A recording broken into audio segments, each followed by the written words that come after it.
도널드 트럼프 미국 대통령이 본격적으로 관세를 부과하기 시작한 지난 3월에 저희가 이 시간을 통해서 미국 경제가 지속 가능한 성장을 위한 7가지 현안 가운데 디폴트 문제가 가장 시급하다 이렇게 진단을 해드린 적이 있었는데요. 결국 주말 사이에 3대 국제신용평가사 가운데 하나인 무디스가 미국의 국가신용등급 한 단계 강등시켰습니다. 오늘은 이 문제 자세히 알아보는 시간을 갖겠습니다. 도움 말씀에 한상춘 한국경제신문 논설위원 자리에 있습니다. 안녕하십니까? 네, 안녕하십니까? 위원님이 지난 주말에 신용등급 강등이라는 큰 소식이 떠올랐는데 근데 주가는 시간 내에서도 그렇고 아주 출렁이지는 않았던 모습입니다. 어떻게 해석을 해야 될까요? 다들 궁금해하시는 것 같아요. 예. 원래 3대 평가사 중에서는 무디스가 가장 영향력이 높거든요. 예. 그리고 신용등급 평가도 영향력이 높다 보니까 신중하게 해서 아마 미국의 신용등급의 강등 조치는 무디스가 3대 평가사 중에 가장 이렇게 늦게 조정을 했죠. 근데 많은 주말 사이에 워낙 큰 뉴스인데도 불구하고 미국의 주가가 0.7% 정도 비교적 큰 폭으로 올라서 다 궁금해하실 겁니다. 그래서 어떤 분 같은 경우는 영향이 제한적이다, 이미 나왔던 이슈다 이런 얘기를 하는데요. 사실상 오늘 3대 평가사의 실체를 좀 보시면서 진짜 영향이 제한적인가 하는 것을 말씀을 드리겠습니다. 일단은 장중에는 미국의 3대 지수가 오른 데에는 미중 관세 완화 소식이었죠. 그리고 또 한 가지는 1분기 실적이 거의 마무리됐습니다. 발표가. 그래서 어닝 시즌이 마무리됐는데요. 그래서 매크로 펀더멘탈 장세에서 마이크로 펀더멘탈 장세에서 매크로 펀더멘탈 장세로 옮겨지는 사이거든요. 근데 2분기의 성장률은 1분기 성장률이 워낙 낮아졌습니다. 마이너스 0.3% 나오니까 미국은 전분기 대비 연율 방식이거든요. 그래서 2분기에는 성장이 플랫하게 움직인다 하더라도 1분기 성장률 역성장에 따른 베이스 이펙트 때문에 최대 2%가 가능하지 않느냐. 이것이 지난 주말에도 그랬고 그 이전에도 다우지수 중심으로 미국의 3대 지수가 올라간 큰 요인이다 이렇게 보게 됐습니다. 자, 그러면 주가는 왜 이렇게 견뎠을까? 과거 2011년에 S&P 조치 때 사실 미국의 주가가 다우존스 지수가 6% 떨어지고 3대 평가세 가장 영향이 났습니다. 피치사가 2023년에 10월에 조정했는데도 불구하고 미국의 주가는 2% 떨어졌는데 장중에 이렇게 올랐을까 하는 측면은 무디스의 조치는 마감 후에 발표했습니다. 장이 마감 후에. 그래서 2011년, 2023년에 비해서 미국의 주가가 떨어지지 않고 올라갔다 해서 영향이 제한적이다. 이렇게 분석하는 시각은 이번 주 내내 지켜봐야 된다 하는 것을 말씀을 드리겠습니다. 물론 신용등급에 있어서 조정은 이렇게 과거에도 나왔던 자료이기 때문에 에로기에서 얘기하면 학습 효과가 있습니다. 그렇기 때문에 과거를 다이렉트로 비교하는 시각은 이렇게 잘못되어 있습니다는 3대 평가사 중에서는 영향력이 가장 높기 때문에 무디스가 이유를 지켜봐야 된다 이렇게 보겠습니다. 장 마감 후에는 짧은 시간이지만 주가라든가 달러라든가 국제시장이 전부 트리플 약세를 보여서 이번 주에 증시는 어떻게 될 것이냐 하는 측면인데요.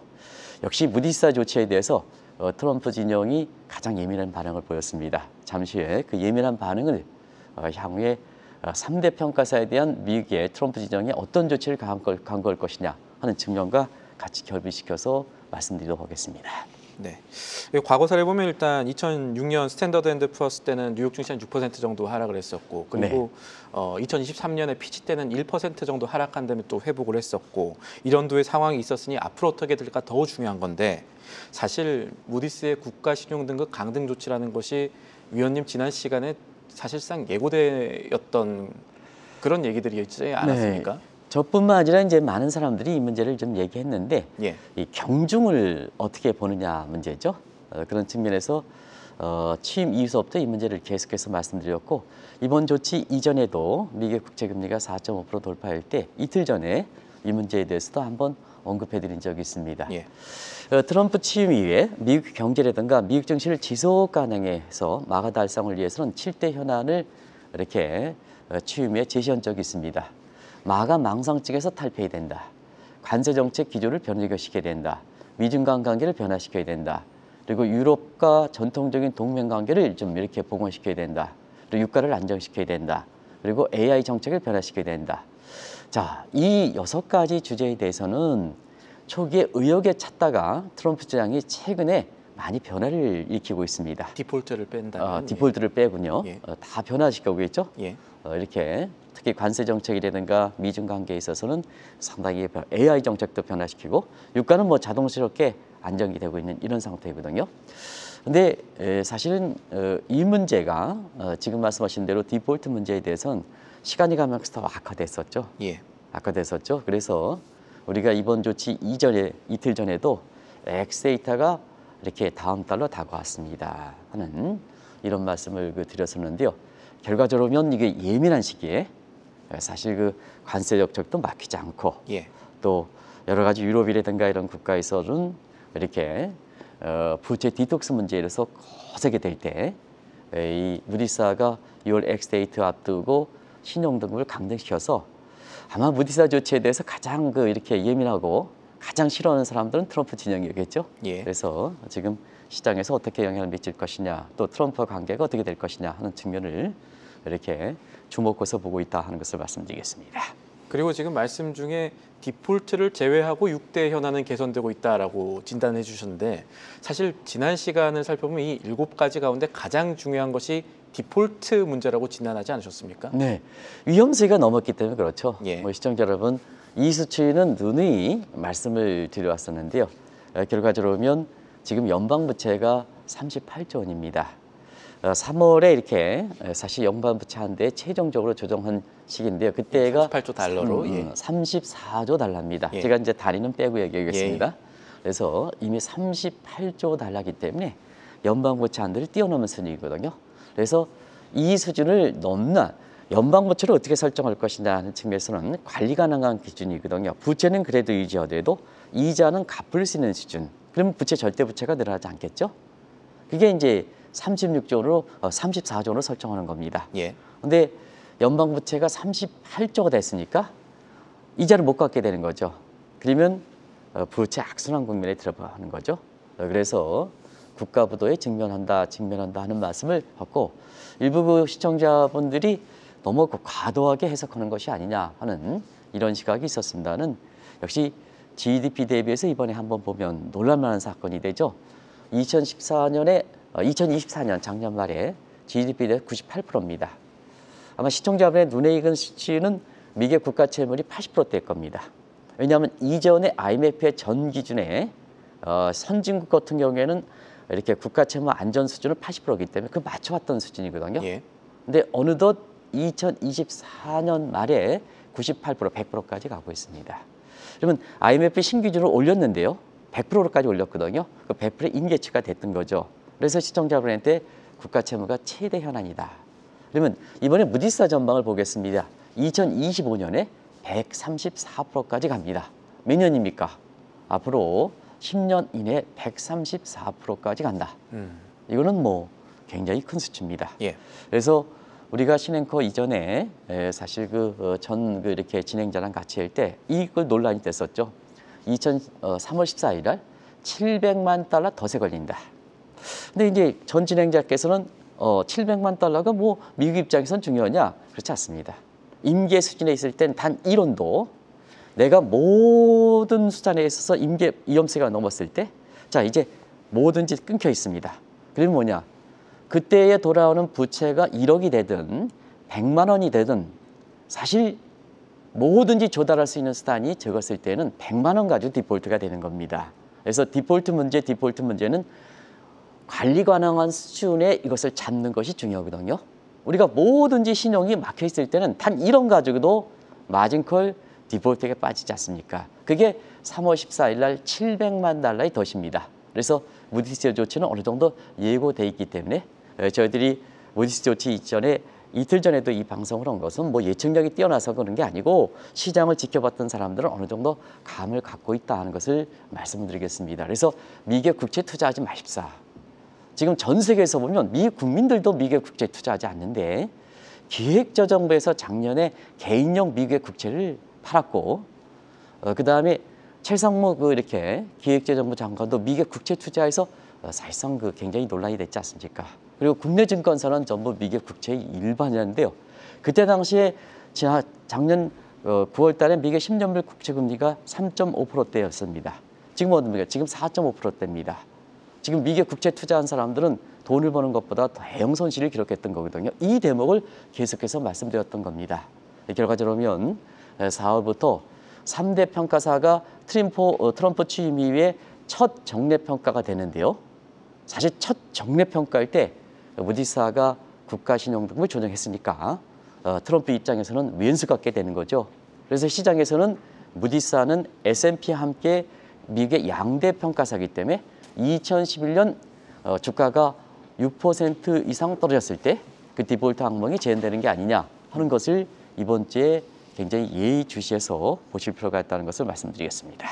세계 3대 신용평가사가 모두 신용평가를 낮췄다라고 하면 미국의 재정이 어떻길래 이러냐라는 궁금증이 다시 한번 불러일으킬 수가 있을 텐데 어떻습니까 지금? 3대 평가사가 기준이 좀 다르긴 하지만 예. 사실 대분류 기준은 비슷합니다. 그리고 그 대분류의 세부 항목에서는 좀 다릅니다. 왜 그러냐면 2008년 서프라임 모기지론, 2009년 리먼 사태 이후에 신용평가사들은 리스크를 미리 감지해서 사실 리스크 매니지먼트하고 그 수수료도 먹고 사는 거거든요. 근데 2008년, 2009년 서프라임 리먼 사태 같은 대형 사건에도 3대 평가사가 사실은 예고하지 못했거든요. 그래서 3대 평가사의 구조조정 들어갔던 겁니다. 그래서 그 이후에 새로운 평가 기준을 가지고 한번 말씀드리겠습니다. 세부 기준은 아마 각 이렇게 3대 평가사의 홈페이지 들어가면 잘 아실 겁니다. 근데 대분류상의 거시경제 위험, 이건 성장률로 대변되고요. 그다음에 산업 위험, 그리고 재무 위험. 이 재무 위험이 매크로 사이드에서는 재정 적자, 국가 채무 문제입니다. 그리고 지정학적 위험입니다.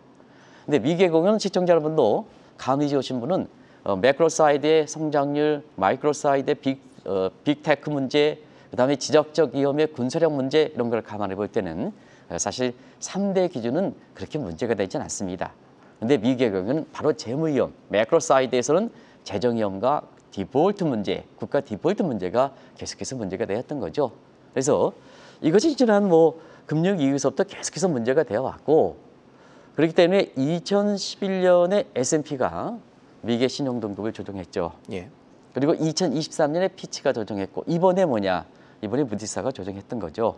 근데 여기서 이제 피치사의 조정은 그렇게 중요하진 않습니다. 왜냐하면 3대 평가사인 게 피치사는 마켓 쉐어가 3이기 때문에 사실 세계 3대 평가사에 따라가는 거지, 영향력은 양대 평가사의 미국의 양대 평가사인 S&P와 무디스사에 아주 턱없이 부족합니다. 예. 은혜의 말씀이다라피. 근데 국내 언론사에서는 2023년에 피치사에 조정할 때 1% 이제 맥시멈까지 2% 갔는데요. 예. 이게 조정이 해다 제한적이다. 이거 분류는 잘못되어 있다를 보겠습니다. 영향력은 아주 낮습니다. 그래서 2011년에 S&P와 가에 재현되느냐, 이 문제가 월가에 관심이 되고 있던 것도 바로 그런 측면이다, 이렇게 볼 수 있습니다. 그래서 항상 이게 말씀드리는 이 700만 달러의 덫, 이것이 그 3대 평가사 4대 위험 중에 재무 위험이 문제가 됐었고, 그때 당시에 700만 달러일 때 3월 14일 날 미국의 증시가 쇼크가 됐었거든요. 그래서 이번에도 하루 모습 가지고, 시간의 모습 가지고 한번 이렇게 피치사에 들어서 제한적이다, 이미 나왔던 이슈다, 이런 제목은 국내 전문가들이 얘기하는 시각이고, 월가에서는 또 다리 지켜볼 문제다 하는 것을 말씀드리겠습니다.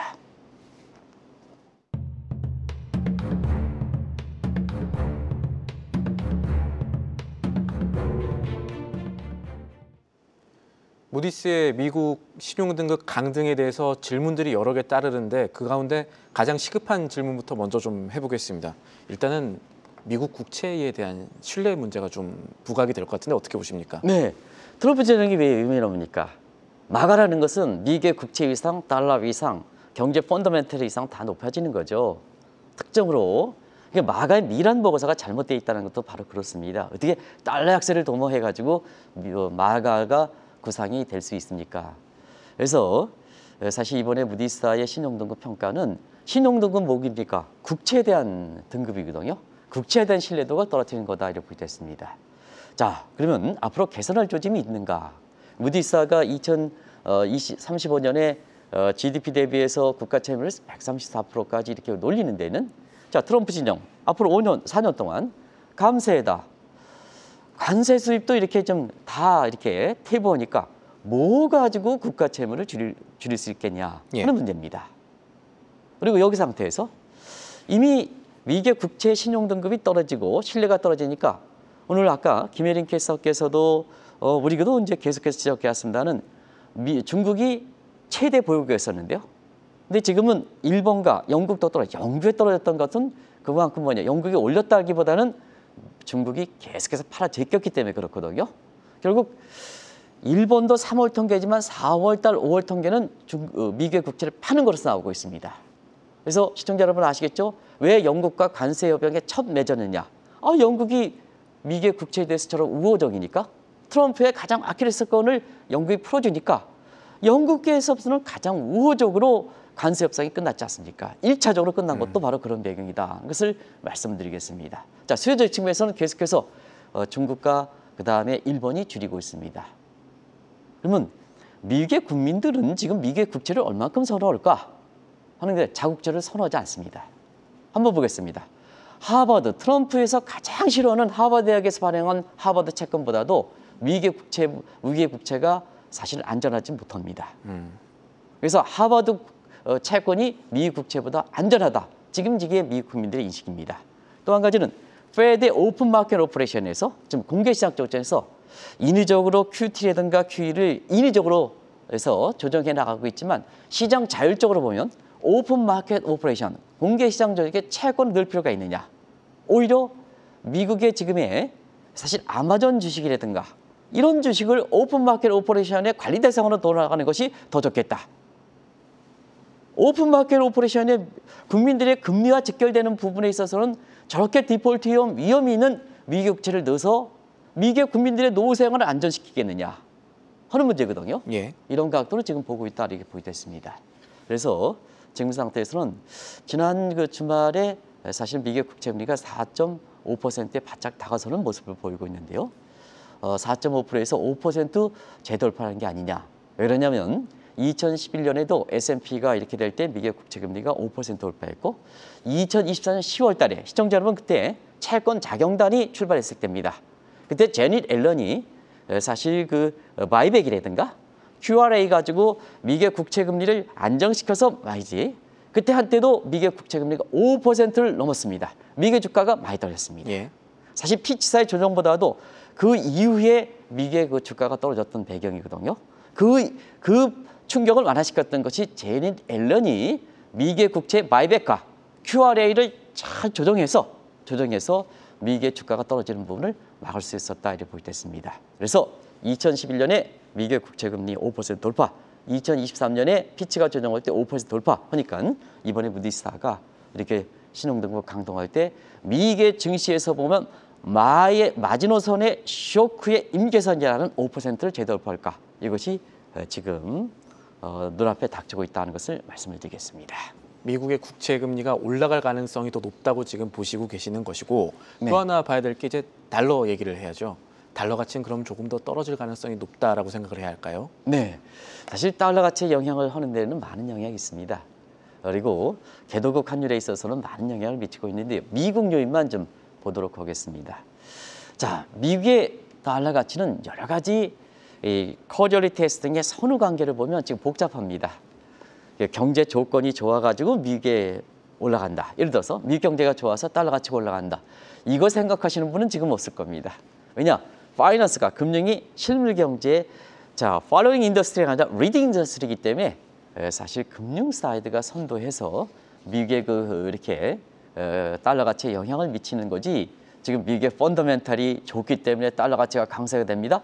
이거는 과거에 리얼 섹터가 파이낸스의 리딩 인더스트리 예를 들어서 한국 경제가 좋으면 금리가 올라가고 그다음에 주가가 올라가고 원화 가치가 강세된다. 이거는 과거 얘기다.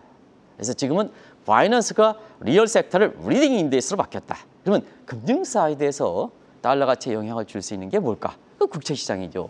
국채 시장이죠. 자, 지금은 문제냐? 1, 4분기에는 국채 금리를 4.5% 트럼프 취임에 자, 3.9%까지 조정하는 것이 4.5%를 올렸습니다는 할 때 이 베센트가 발행해야 될 국채를 안 발행했습니다. 발행해야 될 국채를 안 발행했습니다. 그러다 보니까 뭐냐? 미국 국채 금리가 안정된 것처럼 나옵니다. 자, 이제 트럼프도 뭐가 써야 됩니다. 이제 업무를 위해서 써야 되죠. 그러다 보니까 2분기에는 국채 발행을 늘려야 됩니다. 근데 수요적인 측면에서는 누구냐? 미 국민들도 안 삽니다. 중국도 팔아 제낍니다. 일본도 3월 이후서부터는 미국 국채를 사지 않습니다. 누가 사겠습니까? 결과적으로는 국채 시장에서는 오버서플라이, 초과 공급이 누적되는 거죠. 자, 지금 매수 지체가 누가 있느냐? 무디스까지 신용등급을 떨어뜨렸는데 미국 국채는 누가 매수했냐? 한국 사람들, 우리 시청자분들께서는 누누이 작년 이후에 국내 증권사가 모두가 미국의 국채를 팔고 개인용 국채를 팔 때 사지 마세요. 3.6%에서 3.5%에서 4.5% 갔지 않습니까? 샀던 사람은 대형 손실이 났지 않습니까? 우리 시청자분들은 아마 미국 국채를 투자하지 않을 겁니다. 그러면 자, 누가 사줄 것이냐? 마인드마이디에이션이죠. 이거 뭐냐 하면 지금 국채 발행이 증가할 때 사줄 수 있는 사람이 없기 때문에 중앙은행이 사줘야 된다. 중앙은행이 사줘야 된다 하는 입장입니다. 자, 중앙은행이 사줄 때는 어떠냐? 유동성 증가하죠. 그러니까 달러 가치가 금융 사이드를 주도할 때는 달러 가치가 떨어질 수밖에 없지 않습니까? 이런 과정에서 사실 그런데요. 자, 연준 입장에서는 미국 국채를 사줄 것이냐? 기대 수익률이 1년 후에 기대 수익률이 미시간 보면 엄청 올랐지 않습니까? 아까 7.3%까지 올랐지 않습니까? 4월 달 수치에서 CPI라든가 PPI가 떨어졌다 하더라도 사실 미국 국민들의 체감적인 물가는 미시간에서 나오는 것은 1년 후에 미 국민들의 물가에 대한 수준은 7%대까지 갔거든요. 그러면 페드 입장에서 어떻겠습니까? 미국 국채를 사주겠습니까? 못 사주는 거죠. 그러니까 트럼프 지정이 굉장히 지금 곤혹스러운 환경까지 되고 있다.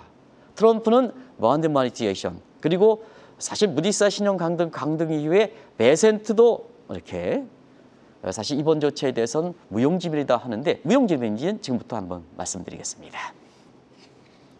지금 저희가 좀 또 봐야 될 문제가 이 트럼프 행정부가 어려운 시기에 무디스가 신용 등급을 내렸다라고 하면은 트럼프 행정부의 성격으로 봐서는 무디스에 어떤 조치가 있을 것이다 이런 시각도 나오는데 그런 점들도 유의미하게 봐야 될까요, 저희가? 네, 사실 제가 모 언론사의 편집국장이라면 이 문제를 좀 얘기했을 겁니다.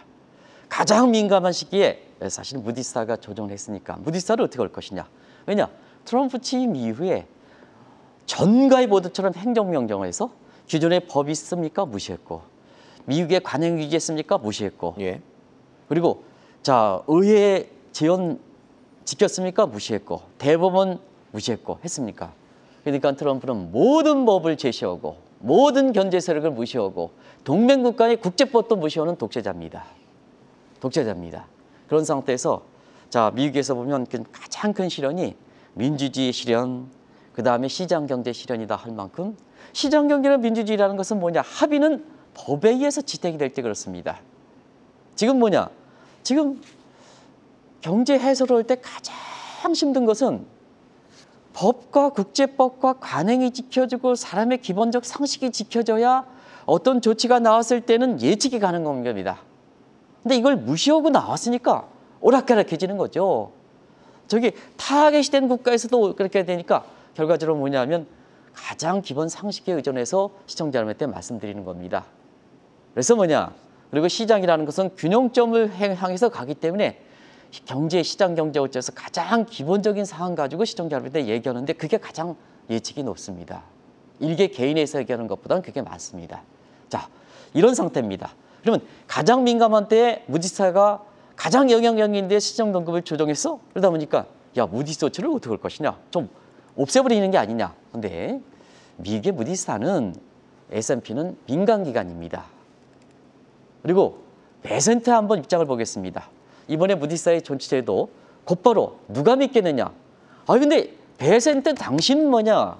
타이거 펀드, 퀀텀 펀드, 조지 소리스가 했을 때, 그 다음에 2011 NYDS 공매도 배팅할 때 가장 믿었던 사람이 뭐냐 하면 3대 평가사, 이에 신용평가를 가장 믿었던 사람이 베센트입니다.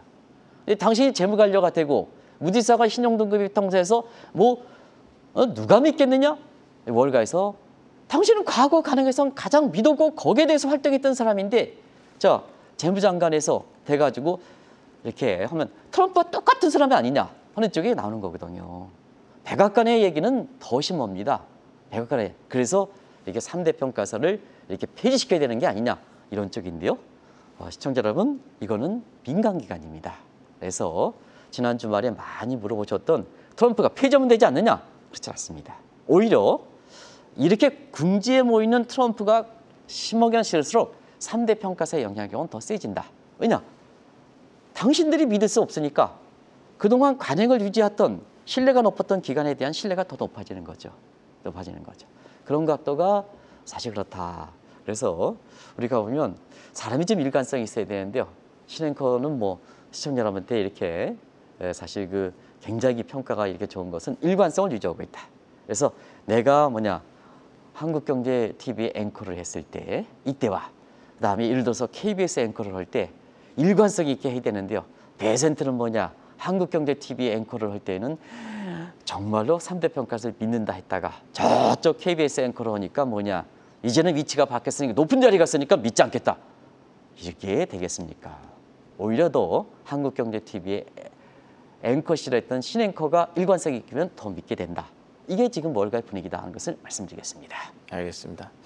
저희가 이 상황 보면서 이제 마지막 질문 하나 드려야 되는데 결국 이 사태들이 우리한테 미칠 영향 혹은 우리한테 줄 시사점이 뭔가를 저희가 생각해 볼 때 아닐까요? 네, 사실 무디스의 신용등급 평가가 우리 입장에서는 더 이렇게 중요한 게 지금 정치적으로 민감한 시기긴 하지만 정치력 빼서 예. 우리의 국가 채무는 어떤 정부가 들어오든 간에 국가 채무 정도가 굉장히 빨라지는 것은 차기 정부에 어떤 정부에든 가장 조정해야 된다는 걸 말씀드리겠습니다. 시간이 다 됐습니다. 그래서 이 문제는 피스칼 룰, 재정 준칙을 꼭 좀 도입하고 페이거라든가 간정 어떤 제3의 대안에서 우리가도 국가 채무 등급, 국가 채무 증가 속도는 조정을 해야 된다. 그리고 많은 사람이 무디스의 이번에 조정과 함께 사실 한국의 국가 신용 등급을 조정하는 게 아니냐, 강등하지 않느냐. 이번에는 강등조. 아직까지도 절대 수준은 우리가 건전하다 하는 것을 말씀드리겠습니다. 알겠습니다. 오늘 말씀은 여기까지 듣겠습니다. 지금까지 도움 말씀에 한상춘 한국경제신문 논설위원이었습니다. 위원님 감사합니다. 네, 고맙습니다. 계속해서 다양한 경제 이슈를 알고 싶다면 구독과 좋아요, 알림 설정 부탁드립니다. AI 캐스터 권미정이었습니다.